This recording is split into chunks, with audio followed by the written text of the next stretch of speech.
ঘন জঙ্গলের আড়ালে লুকিয়ে থাকা এই ঝর্ণায় পৌঁছাতে আমাদের পাড়ি দিতে হয়েছে কঠিন পথ, কিন্তু সামনে যা দেখলাম তার জন্য প্রতিটা কষ্টই মনে হয় সার্থক ছিল আমাদের।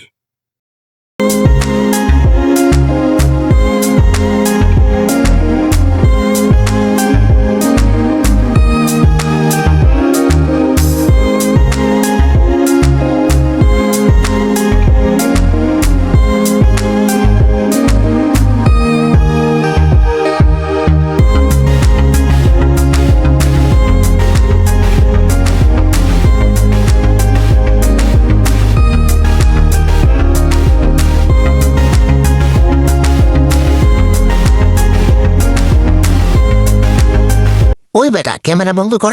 আমি আজকে মেকআপ করি নাই। আচ্ছা যাই হোক, ফিল্টার মাইরা দিছে আমার সুন্দর কইরা দেখাইস। আর আপনারা সাবস্ক্রাইব কইরা দিয়েন।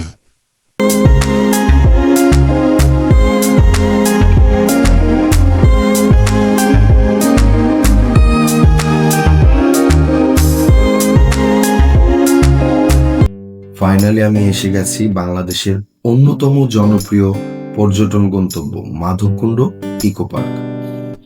এই পার্কে প্রবেশ করতে হলে কাউন্টার থেকে টিকিট সংগ্রহ করতে হবে এবং এই টিকিটের মূল্য হচ্ছে জন প্রতি 20 টাকা করে।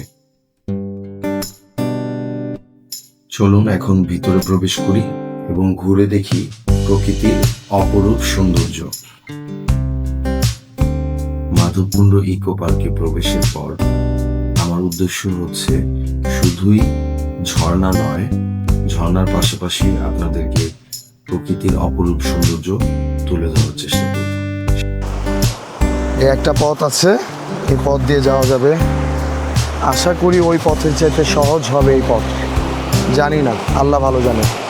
তবে পানির ফ্লোটা এখানে খুব বেশি, পড়ে না গেলেই হলো। খুব ঝুঁকি নিয়ে যাচ্ছি এখানে, খুব ঝুঁকি, খুব বেশি ঝুঁকি। এত ঝুঁকি নিয়ে যেতেও কষ্ট হচ্ছে, উনি যাচ্ছে ওনার কষ্ট হচ্ছে, আমার তো খুব বেশি খারাপ। দেখি কি হয়। আসলে কিছু ঝুঁকি নিয়ে কিছু জায়গায় ঘোরার মজাটাই হচ্ছে ভিন্ন রকম। সাথেই থাকুন, দেখতে থাকুন।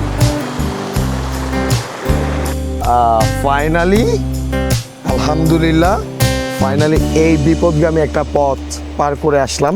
দেখি যাচ্ছে এখন পরিকুণ্ডর দিকে। আমরা ফার্স্টে এখান থেকে আসতে চেয়েছিলাম, বাট এখানে আসা সম্ভব হচ্ছিল না, অনেক মানে একটু গভীর ছিল, কোমর পর্যন্ত পানি হয়ে যাবে। তো আমি যদিও এখন ভিজবো না, তাই আমরা অন্য ওই পথ দিয়ে এসেছি। এই পানিগুলো হচ্ছে মাধবকুণ্ড ঝর্ণা থেকে আসতেছে, পরিকুণ্ডর পথ। এই যে পানিটা দেখতে পাচ্ছেন, এই পানিটা মূলত পরিকুণ্ড থেকে আসতেছে, পরিকুণ্ড ঝর্ণার।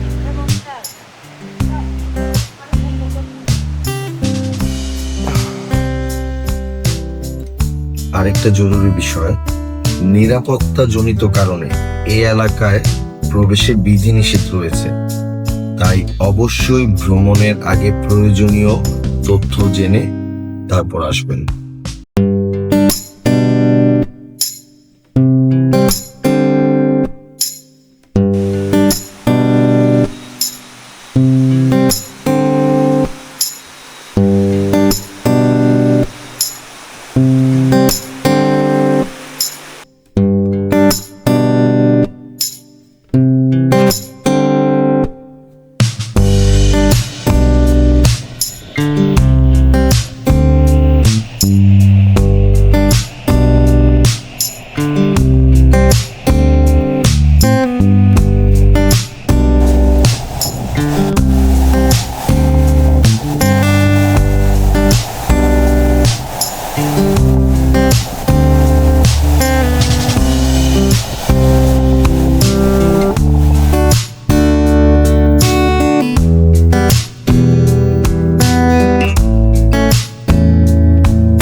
হ্যালো গাইস, এই সেই পরিকুণ্ড ঝর্ণা। মূলত মাধবকুণ্ড ঝর্ণার খুব কাছে অবস্থিত এই পরিকুণ্ড ঝর্ণা। লোকচক্ষুর আড়ালে থাকা পরিকুণ্ড ঝর্ণা যেন প্রকৃতির গোপন এক রত্ন। মাধবকুণ্ডের জনপ্রিয়তার আড়ালে থাকা এই ঝর্ণা তার নির্জনতা আর বন সৌন্দর্যের জন্য আলাদা পরিচিতি পেয়েছে, এবং মাধবকুণ্ডের তুলনায় এটি অনেক বেশি নির্জন এবং ঘন জঙ্গলে ঘেরা, তাই এর সৌন্দর্যও কিছুটা রহস্যময়।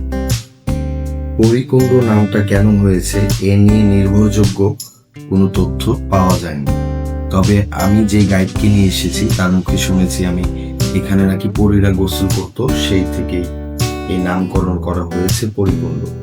আসলে সত্যটা কি সেটা আমি জানি না, তবে আমি এতটুকু জানি, আমার ভিডিওটা যদি আপনাদের কারো কাছে ভালো লেগে থাকে অবশ্যই লাইক দিবেন এবং আমার চ্যানেলটি সাবস্ক্রাইব করে পাশে থাকবেন এরকম আরো সুন্দর সুন্দর ভিডিও পেতে। দেখা হচ্ছে নতুন কোনো ভিডিও নিয়ে, সেই পর্যন্ত সবাই ভালো থাকবেন।